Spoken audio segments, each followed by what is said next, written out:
Avengers Infinity War is a near schizophrenic festival of fan service, and that could be either the reason that you want to see this movie or the reason that you really don't want to see this movie. It depends on your relationship with the MCU. Let me give you a little bit of additional information so you know what to expect with this particular movie. I'm going to leave the analysis for another video that'll be longer and we'll go into more depth and include spoilers, and I'll try to avoid spoilers in this particular video. And also because I have a little bit of a cold, I want to keep this one short. But okay, so here's the premise of the movie, is that we have a bunch of different Marvel characters in this Marvel Cinematic Universe. We're going to put them all in one movie. That is really the starting point for everything that is Avengers Infinity War Part 1. And yes, it ends on a bit of a cliffhanger, and there's definitely going to be a Part 2. So be aware that there's not going to be a strong resolution to this particular film. If you're looking for something that's going to make you feel good at the end of it, this is not going to be that film.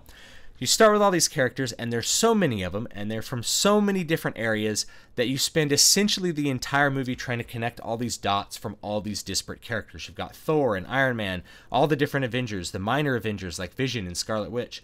You've got Black Panther, you have all the different Guardians of the Galaxy characters. You have Thanos, which is related to like the Guardians of the Galaxy characters in different ways. You have Loki and all the Asgardians. I mean, it's so overblown with characters that the plot sequence ends up being incredibly like wandering, because it's difficult to connect all these dots to get all these characters. Like, how are we going to get them to meet them? Okay, we have a chance encounter. They maybe try to hurt each other. Then they figure out they're on the same side. And as a result, there's not a lot of time to generate some really authentic drama and emotion. Most of the emotion and drama is going to come from you knowing those characters prior to seeing this movie. And in fact, this is something that I think the movie does well, is it doesn't attempt to really do a lot of character development for all these different characters. You get a little snapshot of them when they're introduced, and then they just start acting out the plot. That's the way it should be with a crossover movie this big. This is the biggest crossover movie in like the history of the galaxy. When you stop and think about it, I don't think there's ever been one that's included this many different comic book characters in a movie format, at least. So that's appropriate. Now, if you don't like the other movies of the Marvel Cinematic Universe, you're not familiar with the last 10 Marvel movies that have come out, let's say, then this movie is also not going to make any sense. You're going to be like, who's that? What are they doing? Why are they saying this? How did they come up with that? How is that possible? Like, none of it will make sense outside of the context of those previous movies. If you haven't seen Black Panther, Doctor Strange, the third Thor movie, previous Avengers movies, previous Iron Man movies, if you haven't seen basically the entire suite of MCU movies, save for Ant-Man, who is missing in action in this particular movie, then you're going to be at a loss. Now, if you're really into those, then this is the satisfying thing that you really want, which is characters that show up and act out things. They do things rather than stopping and having to have a bunch of different character arcs and development.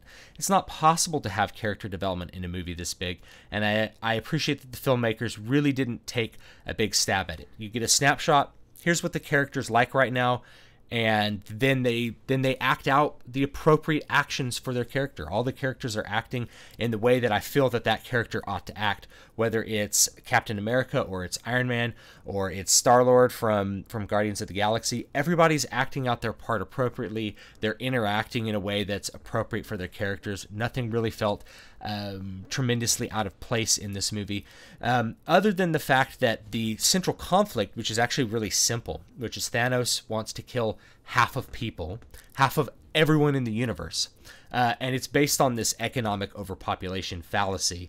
So it's kind of interesting that this all-powerful being doesn't realize his like motivation isn't really based on reality. But anyway, so that's the start. There's not a whole lot to that. He has to collect the Infinity Stones to do that. You figure that out in the first few minutes, mostly through a lot of expositional dialogue. Expositional dialogue reigns supreme in this particular movie, so if it's really annoying to you to have that expositional dialogue, then you're going to notice it a lot.